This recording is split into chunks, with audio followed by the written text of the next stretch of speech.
fanaanka Soomaaliga ah ee Maslax Mideeye ayaa hees ku gilgilay qalbiyada muslimiinta. Mucjisada fanka ee fadhigiisu yahay Djibouti ayaa hibadiisa ugu hiiliyay muslimiinta Falastiin. Bilo gudahood ayuu ku noqday fallaar aan la fujin karin oo Yuhuudda ku taagan.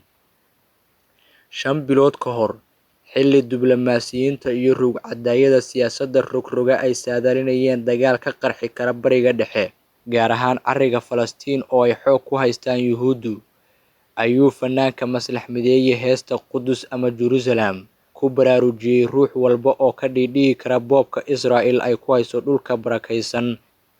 Heestan oo ku baxaysa afafka Carabiga iyo Ingiriishka ayaa si fudud u soo jiidatay Carabta iyo dadyowga ay isku dareenka yihiin oo ay isugu xiran tahay dunta caqiidada diinta Islaamka, kuwaas oo goor ay xeero iyo fandhaal kala dhaceen hurdada ka soo toosay.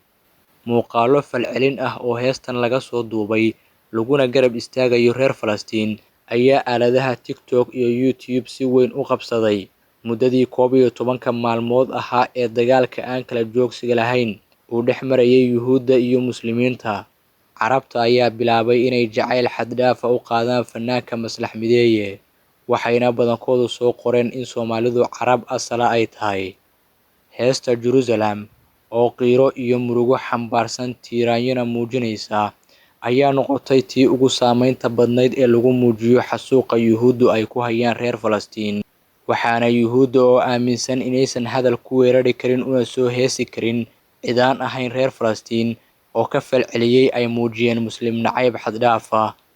Fanaanka dhawaangalka ah balse carcartiisu durbaba gaartay gaal iyo muslimba, waxa uu noqon karaa fanaan kale oo caalami ah kana soo jeeda Soomaaliya, kaasi oo dunida guudkeeda taageerayaal tiro badan kasbada kadib Keenan Cabdi Warsame oo burhaantii fanka ee uu ka dhaxlay eedadii Magool 2010kii dunida ku gilgilay, markaas oo uu xafladii koobkii kubadda cagta ee adduunka oo lagu qabtay Koonfur Afrika ku hantay abaalmarinta fanaanka sanadka.